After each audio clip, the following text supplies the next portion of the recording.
Hello and welcome to the Chamber Talk Show. Hey ladies, how are you today? Today the show is all about love. I'm so happy to be joined by Dr. April, Dr. Kanisha, Dr. Tamara. We have a special guest today. She's here to give us the 411. But before we get to our special guest, who is Cleo Greene, a local anchor and reporter, I just want to ask you guys, how do you know if you are in a healthy relationship? How do you know, Dr. Kanisha? Oh, I'm first? Okay. Well, I think a healthy relationship is a two-way street. There should be give and there should be take. There will be good and there will be bad, but you always want the good to outweigh the bad. Okay. I guess let's ask Tamara. She's the expert. She's the married one. I am the married one of the crew. And I would say healthy relationships, I think just of having a synergy of just being better together than you are apart, being able to do things, achieve things that you may be able to do on your own, but it is just that much better when you are a part of a partnership. And always being able to, because my husband and I, we always talk about how we're a team and we come to everything as a team and we're always considering each other. So even for the small things, if you're always considering the other person and putting the other person kind of in your mindset before you do things, if you're both doing that in every decision, then everyone gets their needs and desires met and things can go a lot smoother. Dr. April, what do you think about that? Well, I definitely think a healthy relationship is strong communication. To me, that's key. That's number one. Strong communication, honesty, trustworthiness, monogamy for me, and just working together, building together, having fun together, enjoying one another. Something that, you find with that great partnership. Right. I love that. Dating, that's major. And I, of course, am divorced, but next time around, those are some things that I'll be definitely looking for. Trust is number one for me. Without trust, to me, is like a wash. So I think that that is the biggest. And then number two, communication. What about the impact on our mental health? Because I know bad relationships, good relationships, they play a role and they impact our psyche.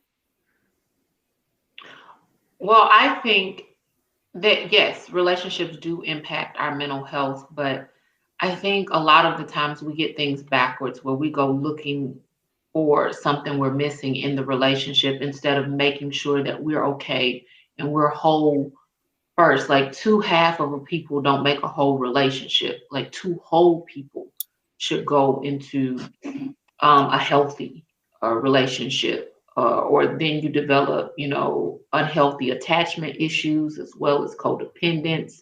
Okay. But mental health can be impacted by a relationship, but I think it's first and foremost important to put your mental health first before you're even considering a relationship. Okay. I love that. Yeah, I would definitely agree with that. You have to be in a good place before you start a relationship because when you aren't there, sometimes an unhealthy, bad relationship can really lead you to questioning yourself, questioning who you are, what your needs, desires, expectations are. And when you are questioning yourself, you become just really kind of unstable footing, really.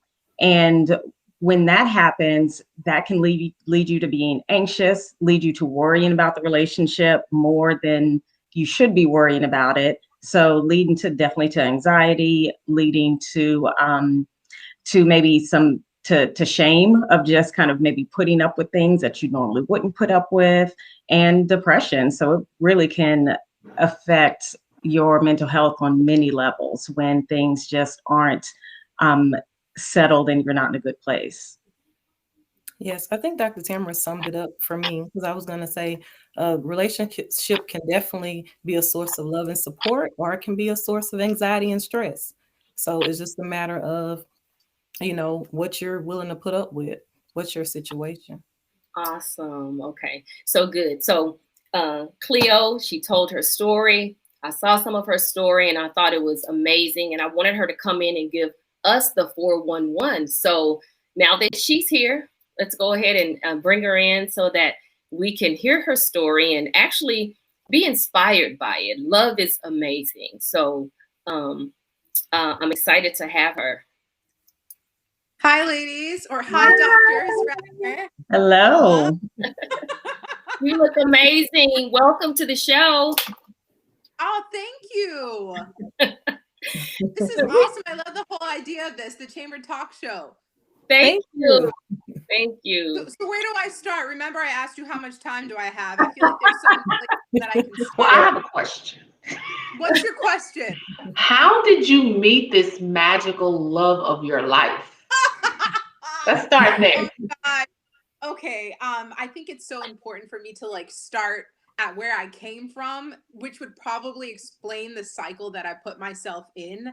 My parents got divorced when I was like 14, 15 years old. And I think we all take that hard at that age. You know what I mean? So I saw that, and my mom has so many sisters, and her youngest sister has no children. So she was like my big sister growing up, my Aunt Tess.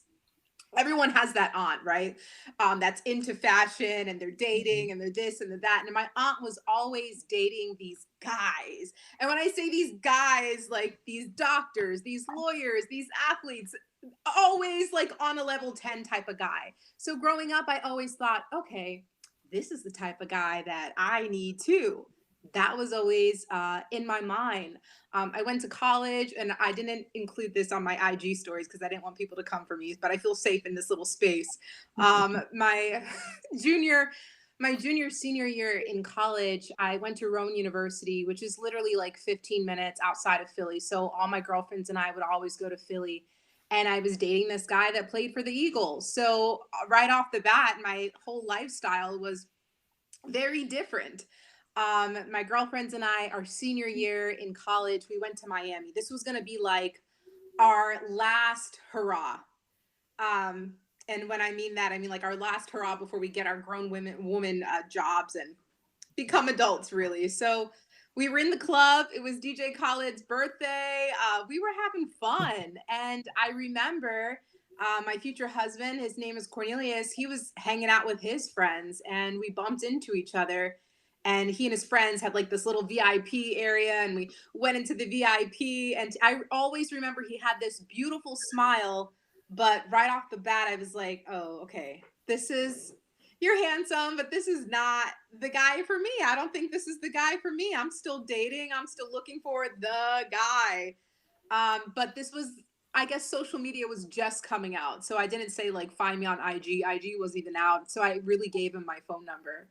And I'm in broadcast journalism. I moved across the country, and we literally kept in contact the entire time. He would call me on a birthday, or call me, for Christmas. It was just this constant communication between the both of us. But I was always getting myself into these entanglements with men that just weren't treating me the way I should be treated. But I thought it was okay, right? Like, this is the guy. So I'll just put up with this drama. And then my father, he was living in Japan at the time. He's in the Air Force. And I went to go visit him. And on that plane ride back, I was writing in my journal. I'm like, dear God, I think I had just hit a low in life. I'm like, I'm never going to find the guy for me. Like, I just need to stop focusing on that. But on this plane ride back, I wrote in my journal the qualities that I would like in a husband or a father that weren't physical, but were really like emotional and mental qualities that I wanted in this future man. And I wrote all of this down, and it was him. It was literally him. I'm like, oh my God, he already exists in my life. And I remember getting home. I was living in Minnesota at the time, and I called him, and I was just like, hey, can we work on this? Can I really give it a shot this time? And he was like, "Are you serious, Cleo?" Because I had heard him so many times with my drama, my cycle of drama with him, putting him in the friend zone. And he called me back in 2 weeks and decided, all right, let's try this. And literally, maybe in less than a year, we were engaged, and I'm working here in Dallas, and we're together. So, I mean, I tell my story to women that literally are like, "Cleo, he's not my type," and I'm like, get rid of this whole type situation, because your That's type it. may really not be your type. I love it. That was a lot. I like condensed a whole lot of life into I mean, I think we're all trying to like take 5 it in. minutes. Like dang, because well, most of us do have a type. And so Yeah. I think I definitely agree with you on that. Mm-hmm. And granted, granted, you should be attracted to the man or the woman that you're with. Attraction should definitely be there. But I think so many of us women, we single out maybe the short guy, or we single out the guy that doesn't have this beautiful smile because of those physical attributions or something so minor. And we're missing out on maybe a great man that may not have everything that's on your list, ladies. Yeah. So, Cleo, what advice would you give to women, I guess, or men who are listening as well, for how do you position yourself of finding that right person? Gosh, I so many of my girlfriends right now, they're dating and they're looking, and they ask me the same question, and I'm like, I think we got to get a little bit more creative these days. I'll be honest, a lot of my girlfriends, they're on Match, they're on Tinder, they're saying, dating is really hard, especially during a pandemic. And it is, you know what I mean? And granted, there are some stories that come out of these whole social media matchups, but I really tell people to align yourself in places that you would go every day, the grocery store, or to a restaurant that you enjoy going to, near the bar, like these social situations that is something that you enjoy doing, and something that a place that you would like to meet someone organically. But I also tell my girlfriends that you got to be okay in the position that you are in your life right now to expect the man to meet you there as well, right? So Yeah. if you're working on some things with yourself, then work on those things before you go and look for your Mr. Right, because it's not fair to him to have to go work on those things that you're working on, and vice versa. Well, my question to you is, what does your husband do specifically right now that you really love? Like, such as sending maybe text messages, surprises throughout the day. Like, what are something that you can tell us that he do that you love? Oh my God, that's an easy. He does so much. It's so funny. My mom had called me the other day, and she was like, "How are you? How are you and Cornelia?" She has a Jamaican accent, so I'm trying to say it in proper in proper English. And she's like, "How are you and Cornelius?" And I'm like, "Good, Mom." And she's like, "You never call me and have anything to say." I was like, "Mom, I don't have any drama to call you and tell you about. We just don't get into it." And that is the honest truth about him. But my schedule is so crazy at work. I wake up at 1:40 in the morning to be at work at 2:30 in the morning for the morning show at WFA. And I get home and I am tired. I am exhausted. I got to tell you, he really holds it down, like in the house. Like he cooks, he will clean, like he just does all these little things that I literally don't have time for. So my mom calls him the house husband. I don't want to call him that, but this man enjoys cooking and all of that. He does all the little things that just take so much stress off of me to allow me to focus on my job during the week, which is crazy. Okay. I love it. I think it's awesome. We're so happy you stopped by. A lot of people wanted to hear the story. I was wanting to hear more, get more of the 411 on the story. I love it. Was so profound what you said about the type, which has me rethinking that type. What is your type? I typically, I'm tall. I'm like 5'9". So if you are anything less than 6 feet or dark, I typically may not gravitate. I'll just say it that way. Oh, So I like that. Not yeah. grab it. Okay. I gravitate to you, but Well, what if he treats you like a queen? What if the short guy treats you like a queen? a short guy. Ooh, Dr. April. Look, I'm the same way, Cleo. I love tall men. Like my kid's father is tall, but I mean, of course, I'm a single parent, and I have a type. Now I've dated guys that are my height and everything, but it's something about getting someone that you want. I don't know. It's just I like to wear heels. So having someone that's taller than me, if we're going out and going to functions, I'm the type that like to go to galas and balls. So I need someone to stand there with me, Well, I have to chime in really quickly about type, because I think we all gravitate towards just a certain kind of physical image. I knew I was going to marry my husband before I even laid eyes on him. I did not know what he looked like, and I knew I was going to marry him. So it was really about who he was as a person. We met through a mutual friend, and I went to his city. We weren't able to meet, and we just started talking on the phone. Inside of 2 weeks, I knew I was going to marry him, and I didn't even know what he looked like at all. And I was just like crossing my fingers. I hope he looked, everything turned out wonderfully, thank goodness. But yeah, it was just something about who he was as a person that we both felt the same way. I love it. That's awesome. Dr. Kanisha, you're quiet. I know. I was gonna. I just try to behave myself, but for me, my physical, I don't necessarily have a type, but my physical attraction to a man is linked to my emotional needs. Like, I'm a boss. I don't need nobody's money, but I do want to feel safe. And I'm a tall woman as well. Like, I'm 5'9.5", 5'10". I need to feel safe with my man, and I can't feel like I'm the one that's gonna have to fight off the bad guy with shrimp McStuffins behind me. Shrimp McStuffins, like, but it's not even that. Like, I can't date a man without some bass in his voice. Like, I want a man that makes me feel absolutely safe, that he would give his life for me and he will take a life for me. That's what's important to me. So that comes with a certain physical package. I'm not too fond of a skinny man. I like a little teddy bear. Like, it's just me. I love it. I love it. I love it. Well, we appreciate you so much, Cleo Greene, for stopping by and telling us your story. I hope it inspires some people out there listening today, but we appreciate you. We'll definitely have to have you back on again at a later date, but we appreciate you, and go and enjoy your husband, and go and enjoy the afternoon. I will. See you, ladies. Bye. Thank you so much. Bye. Bye. Bye-bye. All right, ladies, I love it. I absolutely love it. I'm learning today. I'm going to be like a sponge. So therapists, hey, talk to us. I heard the part about getting ready and being ready. And before that person comes along, having something to offer, I think that's big for me. What do you guys say?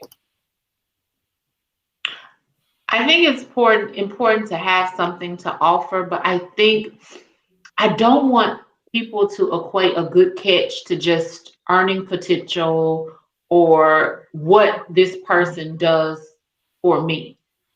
I think that deters us from true companionship. Yeah, I absolutely agree. I think, it's important to really, as Cleo mentioned, you need to be whole. And as you mentioned, Dr. Kanisha, you need to be whole within yourself, first. So work out some of those things, if you have low self-esteem, if you're timid, if you're passive, work out some of those things first. Learn to be more assertive, because, that may end up as a bad combination. If you're a passive person and you get into a relationship, that's a disaster. So you want to work on yourself first so you can be whole, and then you can attract a whole person. So that way, when you guys get together, there's not these unrealistic expectations that you're placing on this partner, because you need this person to be this type of way to appease you. You need their love because you don't love yourself. So if you come in it whole and they're whole, and when you get together, like Cleo's example, there is no drama. Relationships don't have to have drama. They really don't. I'm glad. Go. Yeah. And I think it's, in that kind of getting to know yourself is also take a good look at, maybe some of the patterns that you have. If you realize, okay, this same guy is showing up in just with a different name and in different skin, but I'm always kind of having the same kind of relationship, then, take a good look at what's going on there. Because many times we do kind of get caught up in just maybe attracting the same thing all the time. And it may kind of play itself out differently, but it's the same kind of patterns that really can lead us down the path of just really not being happy. Absolutely. Keyword, baggage. Bringing in the baggage from prior or previous relationships. Drama is just too much for me. Because right now with having such a busy life, and I know no one wants drama. I don't want drama. Right. So that's that's really major for me. So I really have enjoyed tackling this subject with you guys. Any final thoughts on the show? Well, I like to think that I'm next in line for my miracle, for my breakthrough. Who knows? Keep me all in your prayers. Anyway, keep the man, whoever does should find me in your prayers. Absolutely. Right. Okay. Dr. April. Well, I was going to end with the affirmation, so I wanted to let Dr. Tamara go. Okay.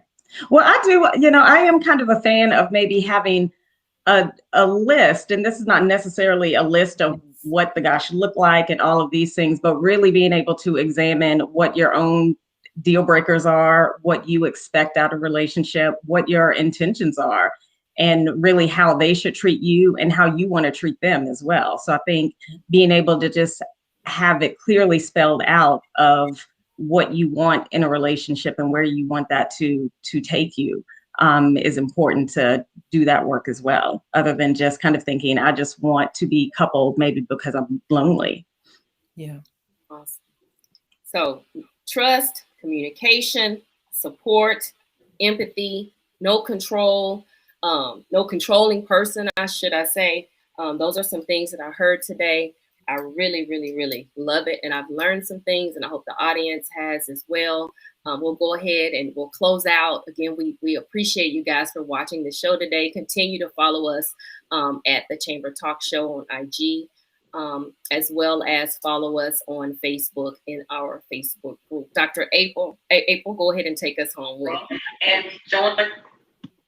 So the affirmation for today is, I will receive the partner that God has for me in divine timing. I love it. I love it.